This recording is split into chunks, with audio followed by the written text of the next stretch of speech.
Good evening, ladies and gentlemen, and welcome to the Fatback 4 Daily. It is... what fucking day is it? It's Thursday, I think. Yeah, it is Thursday. I had to bring my daughter out to do some after-school activities. So it's Thursday.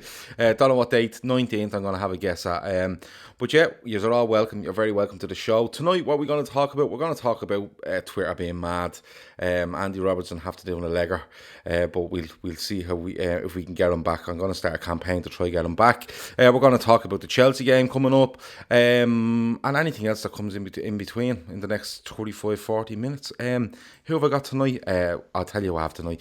Mr. Trev Downey. Trev, how are you, my friend? I'm very good, Gav. Very good. Nice to be on with you. Good. Yeah. Let's get this out of the way quickly, Trev, right? You're on two buildings, okay? Two buildings are equal height. They're flat roofs. Imagine New York, 50 stories up, for argument's sake. Little building in New York. You have to jump between them both. What distance could you do? Now, Andy can do about 5 meters, he reckons, providing there is a fire escape on one side that he can just hang on to if things go a little bit bad. But just get this out of the way quickly, because this is the burning question that everyone wants to know. Yeah, I'm immediately just brought back to the bunker here. This is unbelievable stuff to be starting the show. I love it. So Andy reckons he can do 5 meters with a fire escape, right? Andy's quads aren't the best. So I'm thinking I can at least, if I've got wind assist, you said, right? Yeah. Well, yeah, there was a question on Twitter earlier. So we've asked loads of guests this question. It's ranged from, like, one fella said 4 feet, and I thought, what? There's no gap in the fucking buildings there, mate. You know what I mean? Like, that's just the guttering, you know. But so some people have said 4 feet. Andy's gone 5 meters because he thinks he's Carl Lewis or something. But I reckon. I'll put a wind behind you. Give me a wind, Bob. Give me wind assist. I'll give you a wind assist of, say, 11 miles an hour. Right, okay. Well, that absolutely makes the difference, because I'm training hard at the minute, man. And even though I've got a gammy knee, Mike Powell's world record is nearly 9 meters. So I reckon I can knock out that world record with wind assist. No bother. Right. Yeah. Okay. So I'm going for 8.95 meters. Okay. That's what I reckon. That's just 9 meters. You're talking 26 feet. No bother, man. 26 feet. Okay. Yeah. I hope Andy Young is watching now, absolutely going ape shit in his lovely big house with the big bay windows. I'd say he's going, fuck him. I'd say Andy's out in the field outside the house now going, listen, mark it out. Right. Train your quads, Andy. Train your quads. Yeah, you see, Andy, your quads is your fucking weak link. It's nothing else, just your quads. But listen, before we go any further, I forgot to tell everyone that this show is brought to you by Paddy Power. Paddy Power is a bookies. It's an app, it's a website, it's all that. If you gamble, try Paddy Power if you haven't already. Odds on Liverpool football specials, LFC Day Tripper specials on their app. Odds on all other sports and everything else beyond that. If you gamble, as I always say, gamble responsibly. If you don't, disregard what I've said. Grant, you know what I mean? It's no problem. Kev Sullivan says the world record is 8.96. So you're going. So basically, Trev, you're going to turn up. I'm going to be just a millimeter short. Yeah. And so you're going to show up and go, 8.96. I'll give it a go. Come up a millimeter short, and then rue the fact that for the rest of your life you didn't get a civic reception outside Dublin Castle. I'm going to be okay with Mike Pell still having it. That's. I'm good with that. Okay. I'm good with that. Just before we get on to the football, Barry Carr wants to know what your favourite style of hat is. Of course he fucking does. Shit. I'm in bobble hat mode at the moment. There you go. Is that a bobble hat? Is just a monkey hat with a little tassel thing on the top, isn't it? I honestly don't know what a monkey hat is, Gav. I don't speak dub, but Monkey but basically, it's like a wool hat with a turn up and a bobble on the yeah, top. yeah, Yeah, it's a monkey hat with a bubble on the it's a top. monkey hat, isn't it? Yeah. Yeah, yeah, that's what they're called. Oh, this is Uh, insane. Do you do beanie hats? You know the beanie hats that look. I love the beanie. What you need to do is you need to ask Phil and Steve-O about my beanie hat Yeah, because the boys were a bit obsessed about it at one stage. They reckon there was a hidden ponytail. Phil is on the chat here. He says, "Hello, Trev. It's Phil. It's Phil. Are you dialing in from heaven?" So I don't know. I don't know. Listen, I'm not gonna entertain all this blasphemous stuff, to be quite honest with you, as the show goes on. But look, Trev, I wanted to get on to you about the first thing is, and I didn't speak about it yesterday because I wanted to see what was happening, and kind of, and a lot of people I've seen on Twitter have gone, where's this stuff with Andy Robertson going? You know, it's I haven't seen any abuse from, like, people were literally, you know, searching Twitter for abuse for Andy Robertson to find out why he'd left Twitter. But isn't Twitter just mad, Trev?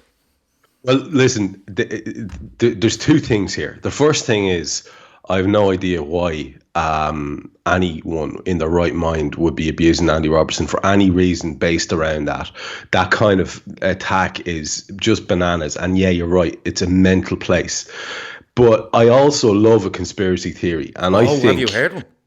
well, yeah. Well, the conspiracy theory I'm hearing is that it was as a result of a load of Scottish fans getting on his case because they were pissed Ah, off about how it's going for them, and then maybe there was the straw that broke the camel's back because of course there's a Gav, our club is so massive now. It's got such a percentage of absolute lunatics in the fan base now, and lunatics with a platform and a voice, and feeling entitled enough to dress like a hero like Andy Robbo, who did nothing wrong in that situation at all, and have a pop. It's embarrassing, man. You know, and it's a place that I avoid like the plague in the aftermath of games, good or bad. If we win, I'll come on, I'll have a quick gloat, I'll throw one or two tweets out, and that's me, I'm gone. But afterwards, if we lose, why would you do that to yourself? Like it's a one-way ticket to misery. do you know? Do you know what? Do you know, I have a couple of questions that will come in for you, and I'm trying to remember. I'll try to remember them and ask you later because I can't just keep firing random questions at you for 40 minutes and then go, great chat about Chelsea and walk off. You know what I mean? We can't do that. But do you know what it was? Like, I seen, like, and I fully believe there is people, like you say, that the straw that broke the camel's back because the amount of fellas on Twitter that you don't really notice, you know, and then when we lose a game, it's absolute bedlam, you know what I mean? And they're tagging the club and they're tagging Linda because, you know, Linda obviously picked the team for Napoli the other night and stuff like Yeah. that. Do you know what I mean? Like, but do you ever think it's going to come to the stage where players, particularly with Twitter, are going to go bin that, and clubs will go Well, bin it, get away from me, you're not allowed on it. Well, it's listen. I work the job I work in. I'm working like as a teacher, so I'm working with mostly older teenagers, and we have this conversation all the time. Is it possible to take the phones off them during the day? And the short answer, after all the coming and going, is no. And there's no way you're going to separate humans from their phones as time is going on. Again, conspiracy theory. Call me a little bit of a tinfoil hat wearer, but you're not going to separate people from their phones. So they're not going to be able to police that. And here's the kicker, Gav. You saw the interview during the week with Pep Guardiola, I assume, Yep. where he was talking about, he had his big sulky face on. And, oh, yeah, you said I was fraudiola. Yeah, Yeah. fraudiola. In other words, he's Reading Twitter. reading Twitter. He's reading his own abuse. He's reading his own praise. He's smelling his own farts. Yeah. That's what's going on here. Yeah. And you're never going to stop people doing that because we're all variations on a theme of insecurity and self-interest and egotism. You're never going to stop that. That's what social media feeds. And if Guardiola's at it, and that, by the way, that was pathetic. I have to say that was pretty Well, you pathetic. see, what's pathetic about it is one, like you said, he's reading Twitter, right? He obviously has a burner account somewhere, you know, that he goes in and he's, you know, probably slagging off Klopp every so often just to see what he can do if he's a bit bored. And then he's reading that, but against that, he's losing the game against Norwich City and he's talking about Liverpool. So on two levels, it's embarrassing, really, isn't it? I mean, I revel in stuff like that because again, you look at that 5 point gap now, and that's a very real thing. And we'll go on and talk about how we have an opportunity to make it bigger at the weekend, or at least keep it there. But it's definitely getting to him. And there's one person in world football that can get to him, and that phrase about being inside his head and all the variations about rent. I'm bored of them at this stage. The bottom line is that lad is worried about us, and he's very worried about Jurgen Klopp, because Jurgen Klopp's the only one. I was speaking to Jan Malby on my show earlier on this evening, and Jan's got it nailed. He said Jurgen Klopp's the only person who doesn't do the tribute band version of Barcelona or a Pep Guardiola team. He's got his own way of playing, and that must really rankle with him. Well, you see, that's the thing, because when you look at, you see a goal from League One, and it's like, don't tell me Pep Guardiola hasn't affected English football. And I'm kind of going, like you say, Klopp will come out and go, well, I'm probably influencing nobody except my team, and that's all I'm here to do. Do you know, that kind of way? So Kev O'Sullivan reckons that they'll move more towards Instagram. I think they will, but I think it will get to a stage where, and I think some international managers may have done it, where you're not allowed on social media during international breaks and stuff like that, when they're away with their international side. It's just crazy, you know what I mean? It really, really is. But we'll have to wait and see what goes on. But if I was a player, I wouldn't be going on as like Andy Robertson or whoever. I wouldn't be doing that, because you're just so easy to be targeted. Do you know what I mean? But there's something to it too, Gav. There was a story in the Echo today where Trent Alexander-Arnold is quoted as saying, "Look, he's mentally a really strong character, so I'm sure whatever reason he had for doing that was the best for him. I think whenever we see each other next, and this is the kicker here, it'll obviously be to see how he is, make sure that nothing is too bad. I think all the lads will have texted him and spoken to him to make sure everything's okay." Now, those quotes give you to believe that actually it was an issue, and actually it may well have been something to do with Liverpool fans. So there are that level of mentalists standing under the same banner as you on match day.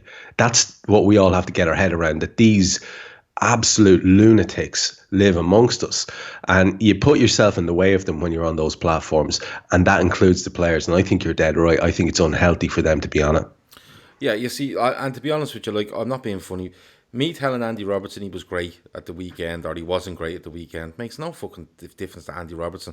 Once like, the likes of Trent or Genie or Hendo or any of them, Jurgen Klopp, Pep Linders, if they're coming along and saying, you're doing great, or like the other night after the penalty, look, it wasn't even a penalty, don't be worrying about it, we've 5 games left in the group. That's all he needs to hear. Or go home to his wife, and his wife says, hard luck. Next game on Sunday, don't be worrying about it. And Andy Robertson, the story, like, if we're going to, stay on Andy Robertson, just as, the example to all this, the story of Andy Robertson from 6, 7, 8 years ago, whatever it was, to now is just phenomenal. So if I was Andy Robertson, I wouldn't be letting somebody online get to me, especially Twitter comments. I'd be just deleting the app and going, listen, I don't need that. I really don't. But you know what else I was thinking about today, Trev? And it's... I asked you before the show because I wasn't too sure of the year, but you started podcasting in 2013 with the Trippers, yeah? Yeah. So I was just thinking, like, 2013, the 4th season was probably brilliant. Like, this is great, isn't it?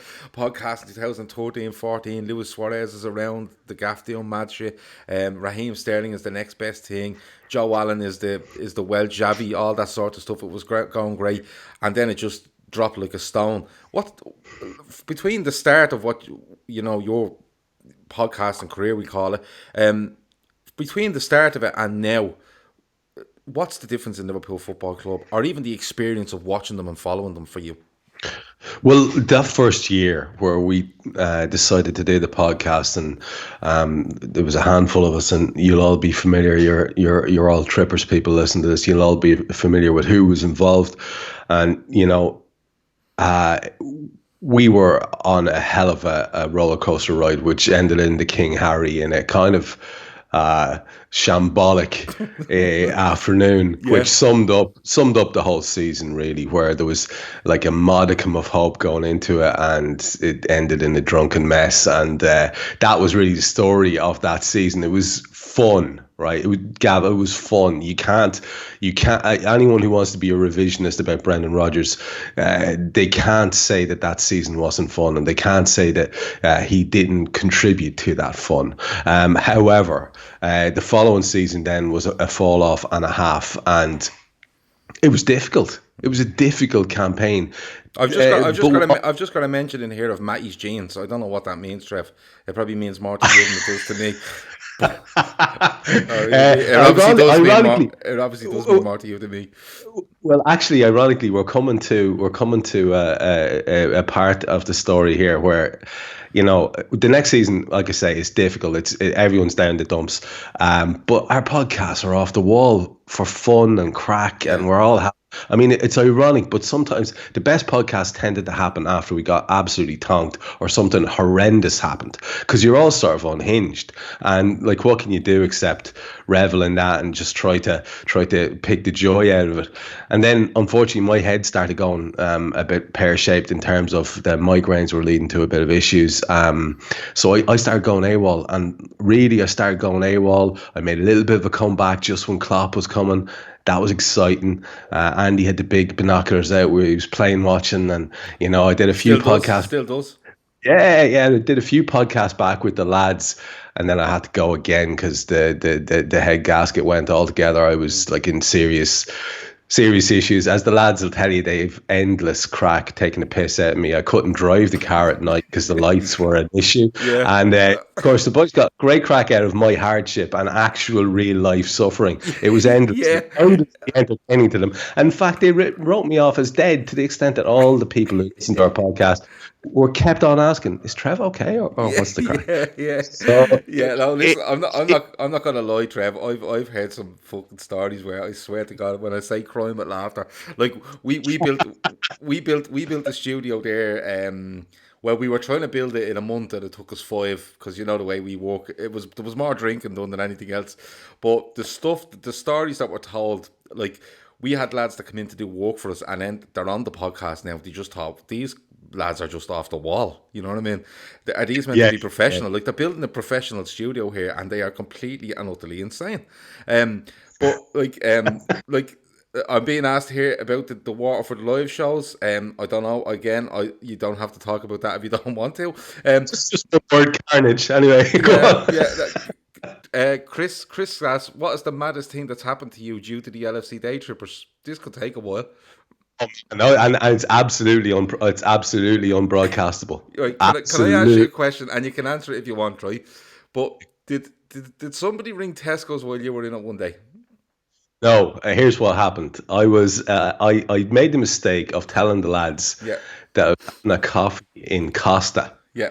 So whilst I was in Costa, the boys did the sums and worked out that there was only one Costa in Navan, and they fucking rang Costa, and the girl behind the counter comes up holding the old like mobile landline thing and says, "There's someone who wants to talk to you." So they'd obviously described me. You know, he's your man in the beanie hat. You know what I mean? Yeah. Basically, she comes up, and I've on the other end, I've a load of laughing egots, you know. So I mean, it was unbelievable. I had to really watch what I said on Twitter after that, because they were literally tracking me, the bastards. Yeah, no, you didn't end up in Tesco after that, though. I went straight into Tesco's, but I think if I recall correctly, I think that was me throwing them off the scent. Right, but I've heard a different version. I've heard a version where they called out over the tannoy. They had called out in the tannoy in Tesco's. That's right, they did. Yeah. They did, because I told them I went into Tesco's and they got an announcement made. And what was the announcement, Trev? Oh, well, I wasn't there to hear it, so I don't know. The announcement was, could somebody take Trev away from the strawberries as he's allergic to them? And he hasn't got his EpiPen with him. He's got his EpiPen, that's right. Yeah, I remember that now. Oh, this is insane. Anyway. That's the Steve Daly line, actually, now that I think of it. Yeah, I think it was Steve Daly. And when I heard that story, I couldn't get off the ground. I really couldn't. Barry Carr says this has a 1 hour runtime written all over it. Barry, it could happen. We're 20 minutes in and we don't really give a fuck about Chelsea at the minute. But no, like, but having said that, like going back to the supporting the team and podcast and stuff like that, and you did have health issues, and look, that's not a funny thing. The lads made fun of it a hell of a lot, but behind it all, like there was concern for you and stuff like that. You're on the mend though, aren't you? You're even training now for the Olympics. That's it, man. Like, I mean, I'm knocking out 8 meters here, so I'm doing okay. You know what I mean? Between tall buildings, but look, it's an ongoing thing, and it's a thing it's been a serious concern, and it continues to be. I'm not going to bullshit you, but I'm doing well. Like it's not anything that I have to worry about or holds me back on a day-to-day basis. I'm flying. It's a thing. It's in the background. It's a real worry, and but it's not as actively bad as it was. And I've gone straight back into the podcast over the last couple of years, and actually it coincided, me taking up doing the various ones in Anfield Index coincided with this new run that we're on, man. And honestly, at times I take the piss and say that I claim some sort of responsibility for it, like in a very, very tongue-in-cheek way, but it's just been brilliant. The post-match Raw show that we do is like every game we're talking about, the Reds are winning, and this team, man, I am sure you'll agree with me, this team I think it's the best team I've seen. I'd be older than you, and I go back to Kenny's era, and I loved those guys. But Christ, this team is the best team I've ever seen. I can remember 87, 88. I was very young at the time. I was, 5 going on 6 years of age. But I can remember, like my first Liverpool game I can remember is the 86 Cup final. I was 4.5 years of age. But I can vividly remember, because it was a cup final, I've said this a few times, because it was a cup final, and do you remember, Trev, like the BBC would be on from 9 o'clock in the morning, there'd be a 6 hour build up to it, and they'd have cameras in houses on Merseyside and stuff, that kind of way. So it was something that was kind of burned into your memory. But 87, 88, I remember, because it was Houghton was playing for them, Aldridge, that kind of, and these were Irish players as well, so it was a big thing. But Beardsley, Barnes was just, but I genuinely think this is the best Liverpool side I've ever seen. And it is tough, isn't it, doing a show when you've lost? Because I done one with Damo Flood on whatever night we lost, Tuesday night. And we are kind of going, geez, it's strange to lose a game. And when we thought back, we thought, we've lost 3 games in 9 months. Yeah, and exactly the observation I was making. The games that we've lost, the games that I remember, because the only one I didn't get to do, because I was ironically off on a bit of brain tourism last year, was I missed the Manchester City post-match Raw. Yeah. Every other one I was sitting in the chair. So the only ones that I was talking to anyone about that we lost, because I didn't do domestic cups, was the 3 freaking away group games last year. Yeah. Right? That's literally the only times that we've lost. Yeah. And I've had to sit there and analyze the game. And in all of those occasions, they were horrible performances. Yeah. But last night or the night before, whatever it was, that wasn't a horrible performance. That's a good team that we were playing. It's a good European performance turned on a controversial decision. That's a bullshit decision. Yeah. A bullshit decision on a basically a bullshit innovation. Because if they don't learn to distinguish between subjectivity and objectivity, we're screwed. This will never work. Well, it has to be one or the other. The confusion for me, and I've said this in the last couple of shows since it happened, I am looking into it at the minute, VAR, and trying to get the actual rules on it, because people are genuinely confused as to when is it used, when is the referee talking to them, when are they talking to the referee, if he makes a decision, are they in his ear? If he doesn't make a decision, are they in his ear? That kind of way. It's very hard to work out. You're nearly, like people are just shouting VAR now for every decision, but you don't know if VAR is actually being utilised for certain decisions throughout the game. I think it's highly confusing now at this stage. I really do. Well, it is, but it seems at the moment, Gav, as if it's pandering to referees' egos. Because if you're going to tell me that, we can't give that decision because the referee doesn't seem to have made a clear and obvious error. I'm sorry, that's bullshit. Just leave it in the referee's hands then entirely, and let them all be subjective decisions. Yeah. Or don't worry about the ref's fragile fucking ego and make an objective call, because anyone watching that can make that call. It's clear. Yeah. So it's very problematic at the minute, and if they don't change it, I think, and again, I've said this in the show with Jan earlier on, I think we're looking at a situation where it's almost doomed to failure. It's almost maybe even set up to fail, because it's fraught with errors at the moment, and it could be easily fixed if all decisions were given objectively, like all decisions. Yeah. Sorry, So Andy is on the line trying to ring me here and get onto this Skype call. I'll try get him on in a minute. tell Andy he should be better off ringing Costa. That's what he should be doing there. Or working on his quads.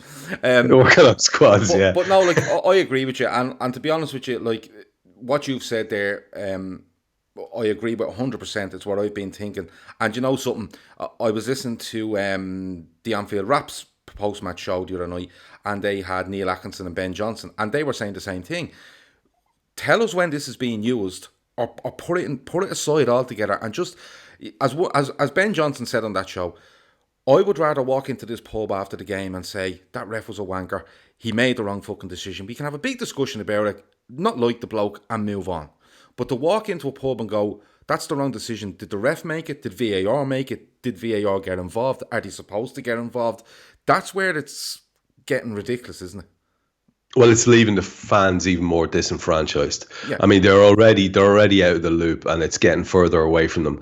But the fellas in the ground, especially, because I mean, we had, which is fantastic, the esteemed Peter Walton coming on to BT immediately and explaining what had happened. So, like, if you're watching on TV, you weren't in the dark, you understood what had happened.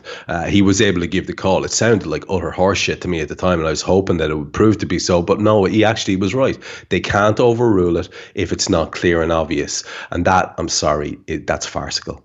But so what we're saying is that if I look at something in real time and two players cross each other, and I think he clipped him there, and I give a penalty, and he's nowhere fucking near him, it is absolutely clear and obvious that he's nowhere near him. But from my eyes, it wasn't, so we're going to go with that. That's exactly. Yeah. So VAR now is also assessing the ref's assessment. That's bullshit. Yeah, no. That's like, I'm sorry, that's bullshit. Like, you've taken it from levels away from where it was, which is a simple tool, multi-camera angles to analyze the situation and give a clear decision. It's not difficult, Gavin. They've fucked it already. Yeah, and if you go back to the Matip when you're talking about going to referees and stuff like that after the do you remember the Matip one at the weekend? Didn't he go to a referee there as well?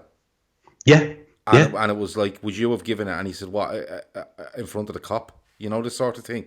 So where are we going with this, So It all depends what pitch you're on and what end you're shooting at, and that has to be brought into consideration as well. So it's a bit mental. Look, we have to talk about the game against Chelsea. If anyone is watching this, you need to share it on Periscope. You need to watch it on YouTube, subscribe. I don't know how you can share the YouTube link to, I don't know, text your ma or something. I don't know how you share on YouTube. So, but look, if you're watching on YouTube, subscribe, hit the bell icon. You get all the notifications when we go live. If you're on Twitter, just share it. Me and Trev are having a lovely chat. This will come out for download tomorrow as well. If you want to listen back on your way to work, you'll crash the car at the bit where we're talking about Trev's strippers experience. The EpiPens and strawberries, yeah. Yeah, but other than that, if you have third party fire and theft, I wouldn't listen to it in the morning. Let's put it that way.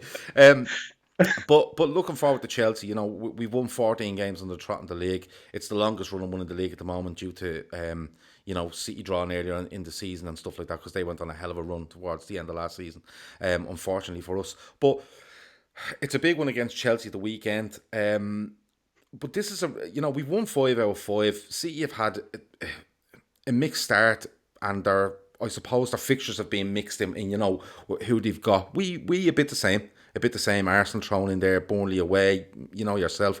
But it's this one, Trev, where, and it's the old adage of put a marker down, put an absolute marker down. Well, you see, here's the thing. I was looking at the fixtures for the weekend alongside our own, and realistically, any of the teams, City, who are 5 points off us, and the cluster that are 8 points off, I think it's the two-man clubs, I think Spurs as well. There might be another one in there who are on 8 points. So they're 7 points away. And all of them have very reasonable fixtures that you'd probably expect them to win. So really, the marker is going to be about maintaining that gap of 5 points. And I'm sorry, but that's going to eat into Pep's little brain even more if we manage to do it.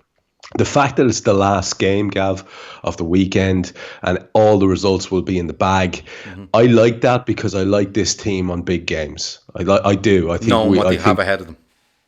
Knowing what they need to do, they're going to be stung after some of the criticism. Virgil's going to be on a mission, you know that. As will our fullbacks, who'll be hopefully able to play their game, which they weren't able to against Napoli in terms of the more attacking side of things. Bobby and Mo and Sadio won't be as misfiring as they were against Napoli. And it then will come down to what midfield he selects. And quite honestly, I'm hoping he goes for Fabinho and Gin. I thought was very unlucky to miss out. And I think it was the wrong decision for him to miss out in the week. And probably Hendo as well. I think that's our highest energy and probably most likely front foot midfield. And yeah, I think that lot, I trust them to get the job done. We can talk about, I'm sure you want to talk about Chelsea and what the threat that they pose. But if you look at this game, Gav, in the context of what we've got coming up, MK Dons, I honestly don't care if they put, my ma out playing MK Dons. I've no interest in that game whatsoever. And I don't care how that makes me sound, whether that makes me sound like an entitled modern fan. I don't give a shit. I've no interest. We've got Sheffield United away. We've got Salzburg, who now think they're brilliant, right? And they're coming to Anfield. So the crowd needs to do their job and shit them up, absolutely shit them up, so that they're intimidated, and we go out and we put it. That's where the marker needs to get put down, Gavs, in that game in the Champions League. Because if we don't, and that ends up being a draw, the whole group is looking a bit pear-shaped at that stage, and then could probably not affect the Premier League, but affect the way we look at Premier League fixtures. Whereas if we have the Champions League floating along nicely there, if we put 2 or 3 wins together, now we can just say, yeah, that's going nicely off on the back burner, and we can absolutely attack Premier League. But exactly, because we've got back-to-back games against Genk after that. But the last one in this run before the international fortnight, I'm fairly sure, is Leicester, and that's Leicester at home. And again, you don't know what you're getting from them. This is a tough run of games we've got. We come out the far end of the international break, and we've got the Manx. So this is there's no let up here. As far as I'm concerned, Chelsea is a massive test now. They were good, very good against Wolves, and that's no mean feat. I didn't see them last night. I didn't see them in the Champions League. I know they dropped points at home, didn't they, to Valencia? They were beaten 1-0. Being 1-0 the night we played. I think there was some penalty drama where they fluffed the penalty, or Ross Barker. There was a VAR decision on penalty, and on the penalty, I think Barkley takes it and skies it over the bar when Jorginho's on the pitch, which is a bit mental. Well, I mean, you talk to me about what you think about them. They look very solid, settled and solid. I was looking at their team. They've got the back three, Tomori and Christensen, and either Rudiger or Zuma. They've got Kovacic and Jorginho. They're holding in the middle. Alonso and Azpilicueta are kind of wing backs, and then they've got a front three for the last 2 games anyway. I think it's Abraham and Mount and Willian. And I'm not sure if Mount, I heard something about him being injured. He's out. He's out. Okay, right. Kante looks like he will be back. Right. Well, you see, that's terrible news. Yeah. Because I was going to kick off this preview of the game by saying, who do we get to sort Kante, and if they can do that, we go and win the game. Well, I'd love to think we're just going to have our busiest players in there, because that's the kind of job you could he's the most adaptable man on the park. It's a kind of job you could ask Gini Wijnaldum to do quietly on the day, to stay with him, to match his mobility if he can. It's a big ask. That kid's fantastic. I mean, he's just a super footballer. But with Mount out, they bring in Pedro. It's not exactly a drop off. That fella's showed some decent form this season. They've got Pulisic, maybe Pulisic. Excuse me. So, you look at their bench, Gav. There's no messing about there either. Even Giroud's there as well. They've got Michy Batshuayi there on the bench. It's a strong squad. this is like, I don't think anyone should underestimate what a big challenge this is. And of course, freaking Tammy Abraham now found his scoring boots as well. Why has he got 7 Premier League goals or something daft like that now? So it's it's a big ask, man. I'm confident, but I don't think it's gonna be any romping away victory or anything like that. No, either do I. I've tried to add Andy to the call. Andy, are you on the call? Yeah, hello. Hello, Andy. Thanks for having me on this call-in radio show. Okay. Andy, we are talking about earlier, I don't know if you heard, but we are talking about the Costa Coffee / Tesco incident. Yeah. And we've advised people not to listen to the podcast in the morning when they're downloading it, if they're driving the car when that bit comes up. But no, we're just talking about Chelsea as well, Andy. Like it looks like Mount is out. It looks like Kante will be back. Liverpool are going for 15 wins in a row. Like, I know you're the ultimate optimist, Andy, so hit me with it. Come on, let's go. Let's get this party started. Yeah, I was confident on to start listening to Trev. Yeah.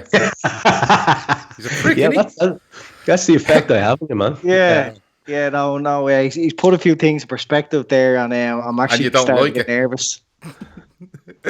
Come here. He also reckons that he can do about 8.98, I think, or 8.95 meters between two buildings, jumping across them with 11 miles an hour wind helping. Does that beat my record? Well, you said 5 meters if there was a fire escape. So yeah, jeez. Fair play to you. It's no bother, man. I have to say I'm a bit disappointed. I thought an airplane wanker like yourself would be able to make it a bit more flapping. Do a bit of flapping on your way across or something. Yeah, you could do that jacket trick, he used to do years ago. yeah. But basically, it's my stick-on pony is what was giving me a little bit extra elevation there. You'd have loads of experience with that jacket trick. You mentioned that. You mentioned that because somebody did ask Trev about his stick-on ponytail. What's that about, Trev? That was the lads were hallucinating when we were over in Cologne. They were looking at the floppy bit at the back of the hat, and they were imagining it as a stick-on ponytail. A stick-on ponytail down the back of the hat. You'd have to talk to the lads. They're a demented sort of bunch of bookles, but lovely lads with it, like. So, Andy, Trev has put stuff into perspective for you. He's probably ruined your Thursday. Let's be honest about it. He has advised that you work on your quads when it comes to jumping those buildings. I think it's a fair bit of advice. But looking at Sunday, Andy, in all seriousness, Lampard has gone with a back three for the last couple of games, especially against Wolves. He openly admitted that he came out and matched them up in a 3-5-2 sort of situation. But what do you see coming on Sunday? Do you see? I don't see the Super Cup kind of thing happening again. But what do you see coming on Sunday? Do you think it'll be high scoring, nip and tuck? And I suppose overall, are you confident going into it? No, I'm not confident. Like, you don't what Chelsea are going to produce at the moment. They've started to score a lot of goals. We've been excellent so far this season. Like, if you compare it with last season, people were kind of complaining about the level, the standard of the attacking football. Like, we couldn't fault it this year. We're giving up a lot of chances. It has the recipe there for a high scoring game. Does Lampard try and take Liverpool on at their own game, or does he try and adapt like most other managers do and sort of sit back? Like, if they play three at the back and use them wide players to tuck in to stop the threat of the front three, I don't know. It's really going to be down to how Chelsea approach the game. So we'll have to wait and see on the day. I think if he goes back to a back four, and in particular, like Chris Brack is saying there's a rumour that Rudiger could be out now as well. But if he goes back to a back four and I like Azpilicueta, I really do. But I think him along with David Luiz were much better in a back three, where Azpilicueta could be right side of the right side of the three centre halves, and Luiz could be the spare man. That's how it works for him. And I know Luiz is fucked off to Arsenal, before people start jumping down my throat. But Azpilicueta, a brilliant defender. Let's not beat around the bush, but I think he's lost a little bit of pace. Alonso, I think he can really, really get at. But the other guy that plays Emerson, I rate him. He's good. Yeah. In midfield, I think it is key on Kante. I think if we swallow Kante up, I think the rest of it works. I think Jorginho doesn't like being turned and being ran at, so there might be an argument there for an Oxlade-Chamberlain. I'm not too sure, but I'd like to see us go out and impose ourselves on Chelsea. I said it last night. I don't see Stamford Bridge as this big cauldron of noise where they can really get at you. I really, really don't. So I'd like to see Liverpool come out and not sit back and go, what have Chelsea got? Don't give them that encouragement. Go out and play our game, play a high line, and really, really pen them in and go for them. And I'm hoping we do win. Before I go any further, I'm going to go for another 5 or 6 minutes. If you have any random questions for Trev, and in particular Andy, who's the king of them, send them in, and I will ask them as we go along. I'm not ignoring people. But Trev, Chris Brack reckons if Chelsea tried to make it an open game, it would suit us. Do you think so? Do you think that, Trev? Because I think if they make it an open game, I think it suits them more as well.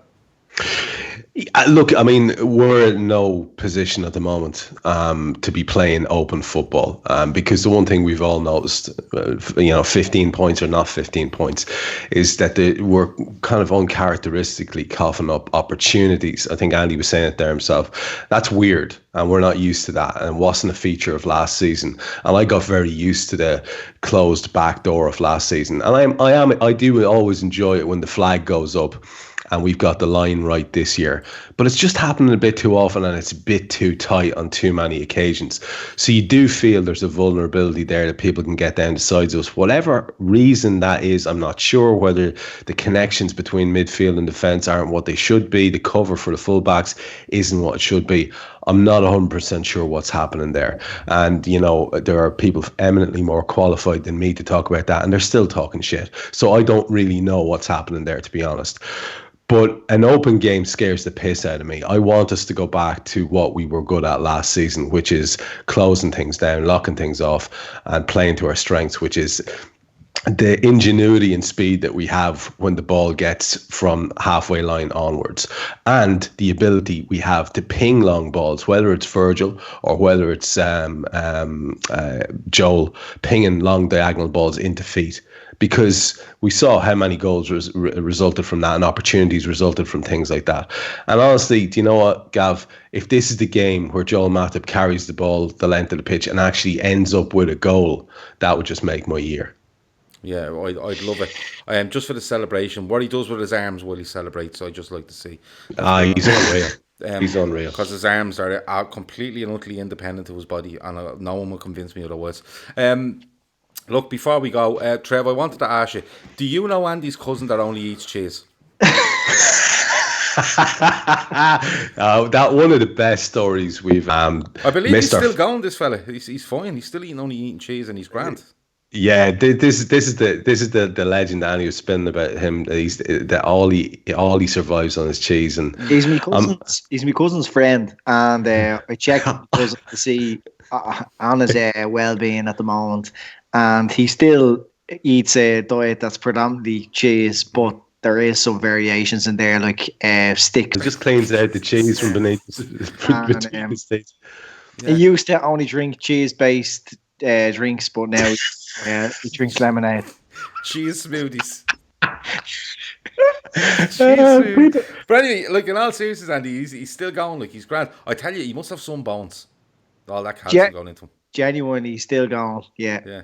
Because I remember hearing that story, and I remember thinking, like, and it kind of hit. It was a bit. I thought it was a bit sad when you said, like, you used to go for the old sleepovers down in your relation's house, and you all get a few quid for the ice cream man or whatever and all, and he'd be just there with like a bag of grated cheese. I thought that was desperate.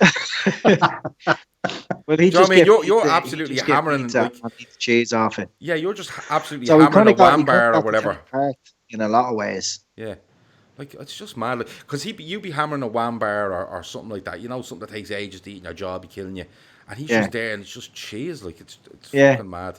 Well, anyway, I just wanted snacks to him would be like a bag of kind of mixed mozzarella and cheddar, something like that. Yeah, shaken up. Yeah. So, like, the bags in the shops you're getting there, where it does have a bit of both in the bag, it's not just plain. Exactly. Now you have it. So it's probably the best time ever to Be be a cheese eater. To be a cheese man. Yeah. Yeah. Few chili flakes as well would make a big difference, you know. There's no cheese and chili flakes, is there? No, but you Well, could, then you they know, can fuck off. you could stick them to the cheese. You know what I mean? Yeah, but then he's not eating only cheese. Yeah, that's a fair point. Trev, I'm looking at your Skype picture. Yeah. It's lovely. What's my Skype picture, man? I can't remember. I'll tell you You've got a hoodie on and you're looking out the window of the car and the light is catching you. Lovely. Is it catching me nice? Yeah. I know it looks like a wanker photo. It was actually taken by my kid, and I like it because it looks like I'm pretending to be some sort of fucking Irish Jesus. That's why I like it. You know what's weird about it? You can see that the sun is setting on the far side of the car. Yeah. Right, but there's sunlight catching your right hand side of your face on the other side of the car. Yeah, that's because the sun goes around with a big massive lamp all day, apparently. On an extension lead. That's the and there definitely wasn't one of them big cinema reflectors. Yeah. Definitely. Yeah. You know, just so you know. Big box of tinfoil under his arm. He just rolls it out. It's a real country looking sun. Yeah. Barry Carr says halloumi cheese is good. We will pass that on to Andy's cousin's friend. But Is that cheese? Halloumi, Hall. Halloumi's lovely, yeah. It's a bit chewy though, very chewy. Chris Brack says he used to love Titi Camara. Any mention of Titi Camara would bring a smile to many people. That's just a random comment, is it? Yeah. And that's Fair play to him. Yeah. You know, Ray. Dicko Ray. Yeah. He actually broke Titi Camara's arm. His leg or his arm. Yeah. When Titi was playing for us, they were playing, was up on a car dancing, and he slipped off. He was singing the Titi Camara song and came off and actually broke a limb. Yeah, caused by Titi Camara. Yeah, I wouldn't even say that affected Ray. He's such a nice man. I'd say he just got up and got on with it. Yeah, would you reckon? Yeah, he is. He's a nice man. Say he didn't even bother the hospital with it. Yeah, related anecdote you'd like to tell us before we leave. Take a while easy hearing that shit. And remember, this is a family show that cannot be edited. Yeah, no, there's a lot of unbroadcastable stuff. You haven't gone through what's okay to ask him and what's not okay to ask him, so we leave. So basically, you're telling me you haven't got a single story that can't go out of that can't be put out live. Is that what you're telling me? No, but isn't that in itself very interesting? People can make them up for themselves, you know. Yeah. Well, I will let you know, Trev, that when we built the studio, we were putting up the roof, and Steve-O had a big lump of square wood, and he wrote on it Trev's noggin. And he stuck it up into the roof. So, Trev, you will always be in spirit with us in the studio. That is fantastic. That is fantastic. Yeah, that's literally hidden in our studio insulation. It's it's an extremely well insulated studio. It has a fridge, industrial fridge standard insulation, and your noggin is in behind that. Yeah, It's insulated to the point where when Phil starts murdering people on a regular basis, nobody will hear it. Excellent. And do you remember one day we thought there was a leak, but in actual fact the studio was sweating. Yes. Yeah, that's right. Sweating. And what we done was we just knocked a big hole in one wall and went, stick a guard up over that, and we call it an air duct. And it's all good. Yeah. Last question before we go, lads. Favourite scented candle? Flavour? Scent, whatever. Have you got one, Andy? I'd say you love a scented candle. Christmas ones. The Christmas ones. Cherry and cinnamon. Yeah, I'd say you like that, do you? You'd stick that out. Now, would you put that away then after Christmas, or would you keep it out, let it run its course? No, what I do is I buy them all year round and just turn the label in towards the wall. Yeah. That's a great point. Yeah, so you're not depressed thinking about Christmas, but you're getting the smell. No, see, that's clever. It's so people that come to the house don't think like I'm a knacker and I've got any Christmas decorations still up. Yeah. And do you just put one of your big jackets that you fly in over the Christmas tree as well, so you don't have to move that for the year? No. All right. Okay. No worries. Just wanted to check. That's just silly, Gav. You're just being ridiculous. Last question for you, Trevor, and I promise this is the last question. Barry Carr asks, is Phil more Ted Bundy or Ed Kemper? Oh, fucking hell, he's pure Kemper. Yeah. Yeah, he is. Yeah, he is. I know he thinks he's Bundy. Yeah. But Phil knows himself. He's definitely full. It goes full Ed. Yeah. Goes full Ed. To the extent that you'd be a little bit, there's times when you'd be in a room with him on your own, you'd be a little bit scared, you know, that kind of way.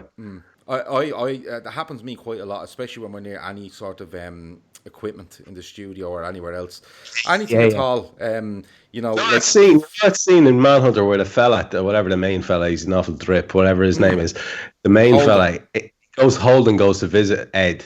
Yeah. And Ed stands up and sort of gives him a bit of a fright, and then Holden has a panic attack outside afterwards. Yeah. That's what I'm talking about. Yeah, that's Phil after I ask him numerous questions about like how do we turn up the volume on the Mac, you know, and stuff like that. He loves being asked loads of technical questions. Well, you see, the thing in the studio is when you get into the studio and you get in behind the desk, in behind where the guests are and stuff, it's quite tight, as most studios are. And I usually wait until he's embedded himself in, he's comfortable, and then I go, this isn't really working, Phil. And he's trying to get across a room really quickly in a rage, but he can't quite get there because there's a lot of people and objects in his way, which amuses me highly, and I know it does the same with Andy. So, what game was it that we were all watching and he was like bet into the sentence? Oh yeah, we are watching the Barcelona second leg. It fucking wasn't it? The Barcelona second leg. So we're watching it on Phil's Mac because the TV in the studio went AWOL. And we're watching it on the Mac, and it's kind of stopping and starting. Don't talk about the TV going AWOL. And, oh no, say nothing, right? And it was the TV that was causing the studio to sweat. But basically what's happened was we're all watching this game, we're all bet into it because the telly's gone AWOL, and Phil, instead of watching this massive comeback by Liverpool, Phil is over in the corner absolutely bashing buttons on a remote going, what the fuck is wrong with this telly? And it was amazing. But listen, I have to leave it there. It's 54 minutes. We're absolutely taking the piss. But Trev, it's been an absolute pleasure, and you will come on again. You've no choice now. You will come on again. Andy, I will speak to you soon, and you will come on again, won't you? Yeah, we could do a Trev and Andy feature. Oh, there you go. That's one for the books. That's it, Gavin. You could say it the day before and get a whole rake of questions in, and right. I cannot answer any of them. Yeah. You're only allowed 14 vetoes during the next 40 minutes. Fair enough. Right, I will try my best to work on a Trev and Andy once a month special for all the people watching this. I'm quite honestly probably watching going, what in the name of Jesus has just gone on? But anyway, it's been really good. Trev, thanks a million. Take care, lads. Good talking to you. Andy, thank you. That's been the Fatback 4 Daily. I hope you enjoyed it. It went on a bit longer than it should, but look, we're enjoying ourselves. We're strong, independent women, and we can do what we like. Over and out.